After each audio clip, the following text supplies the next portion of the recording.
2026년 8월 20일 새벽기도에 오신 여러분을 주님의 이름으로 축복하고 환영합니다. 오늘 우리에게 주신 하나님의 말씀은 이사야 30장 1절부터 17절까지의 말씀입니다. 제가 가진 성경으로는 구약성경 1000쪽에 있습니다. 이사야 30장 1절부터 17절까지의 말씀입니다. 1절입니다. 여호와께서 이르시되 패역한 자식들은 화 있을진저 그들의 계교를 베푸나 나로 말미암지 아니하며 맹약을 맺으나 나의 영으로 말미암지 아니하고 죄에 죄를 더하도다. 그들이 바로의 세력 안에서 스스로 강하려 하며 애굽의 그늘을 피하려 하여 애굽으로 내려갔을 때 나의 입에 묻지 아니하였도다. 그러므로 바로의 세력이 너희의 수치가 되며 애굽의 그늘의 피함이 너희의 수욕이 될 것이라.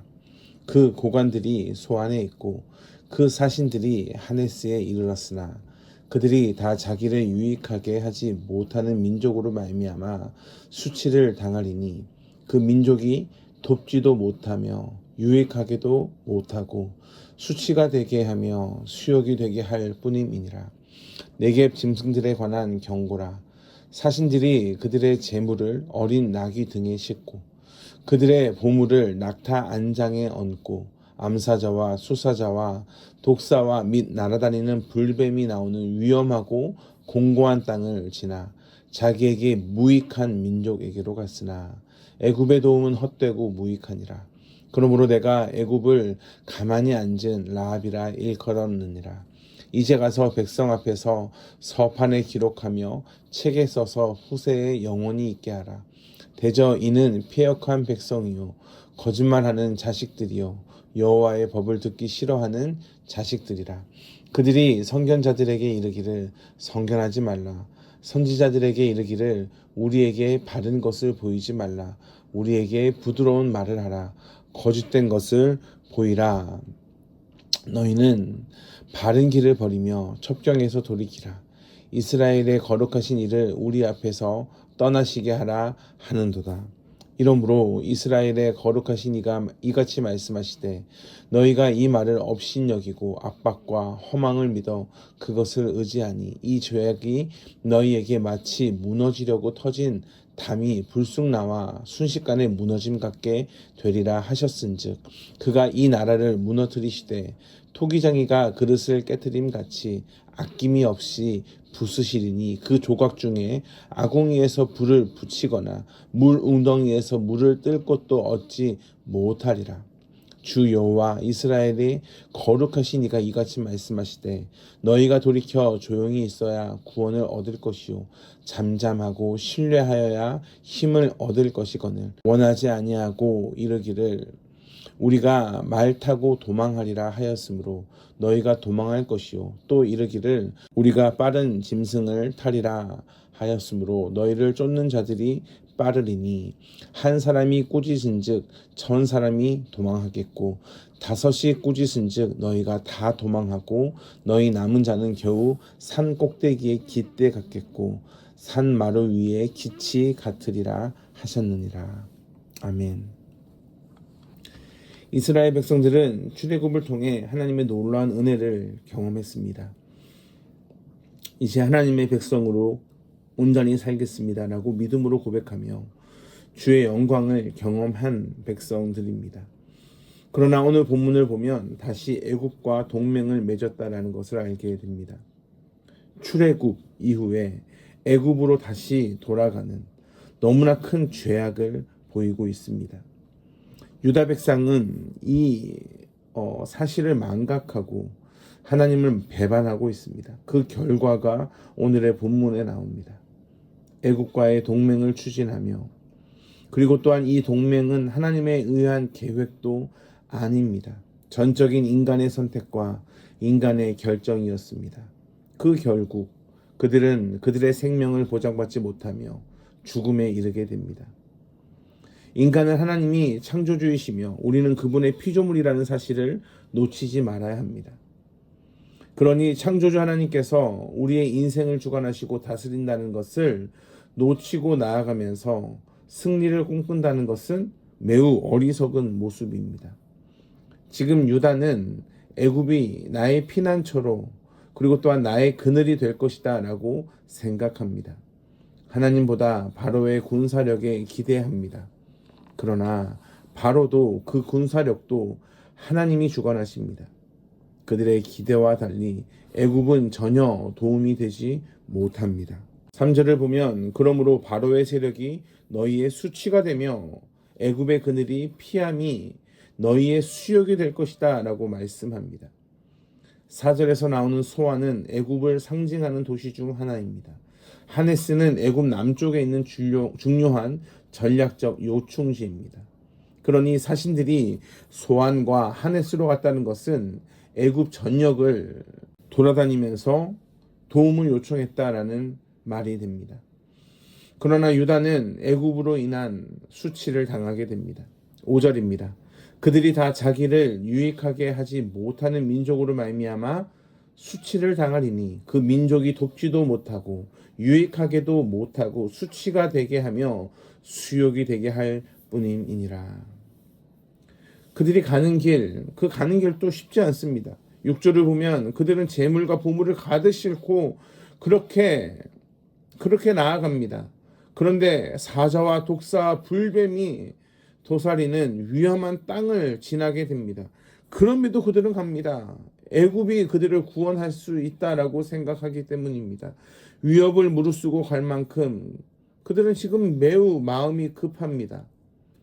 막대한 재물을 바칠 만큼 그렇게 강대한 나라, 그 강대한 나라가 애굽이라고 생각합니다. 그런데 실제로는 그렇게 강력한 나라도 아닙니다. 그들은 애국과 동맹을 맺어야 된다는 착각을 벗어내지 못하고 있습니다.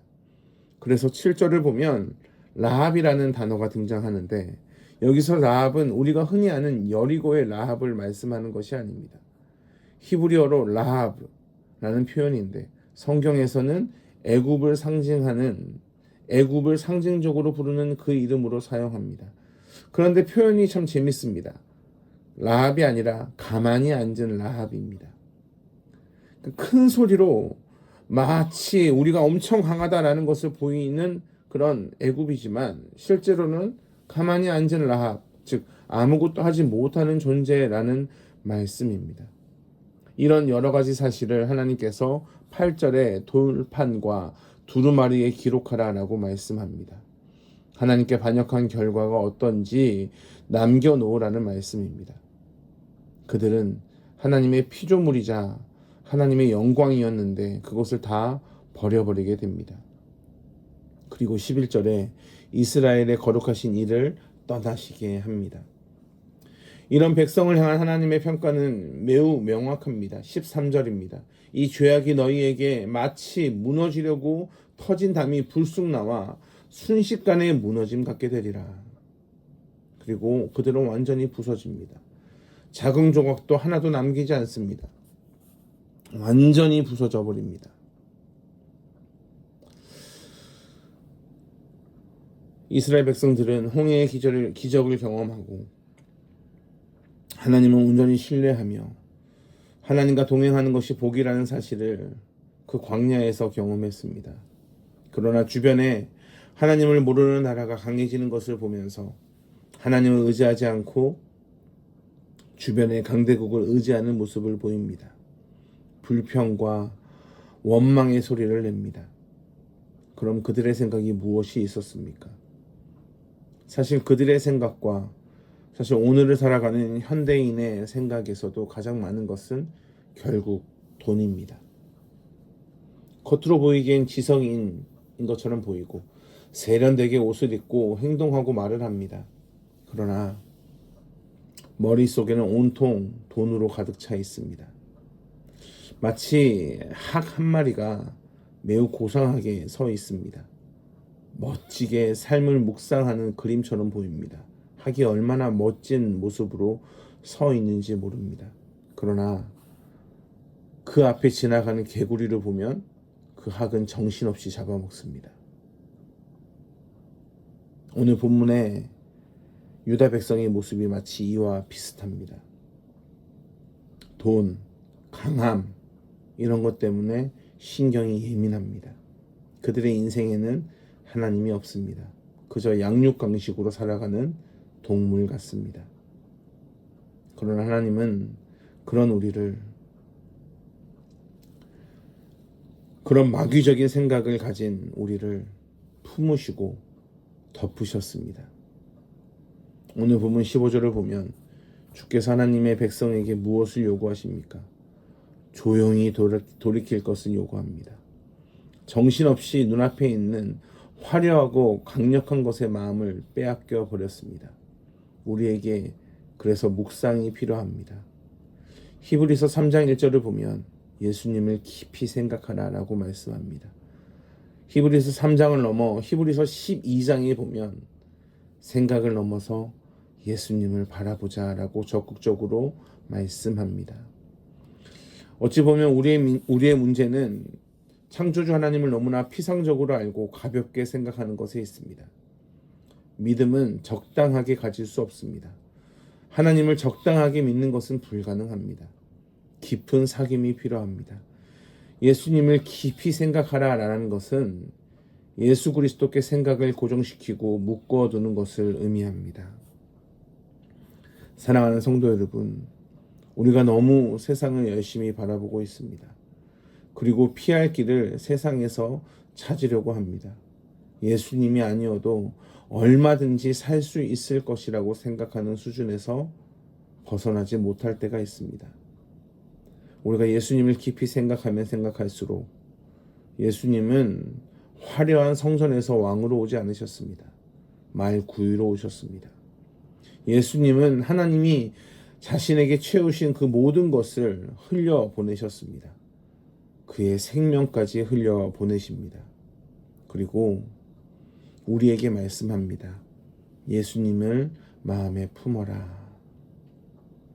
사랑하는 성도 여러분, 세상을 품고 싶은 마음을 오늘 말씀을 통해 온전히 씻어버리고 예수 그리스도를 마음에 품어내시는 그런 은혜를 누리시길 주님의 이름으로 축복합니다. 기도하겠습니다. 사랑과 은혜와 풍성하신 아버지 하나님, 우리를 창조하신 하나님께 우리의 인생을 맡깁니다.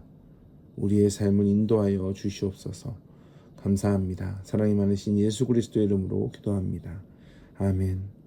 우리 주 예수 그리스도의 은혜와 하나님의 풍성하신 사랑과 성령 하나님의 내주하시며 교통하시는 은혜가 오늘 또 하나님 안에서 아름다운 인생을 살겠습니다. 하나님을 품겠습니다. 믿음으로 고백하는 한 분 한 분 위에 영원토록 함께 하시길 간절히 축원하옵나이다. 아멘.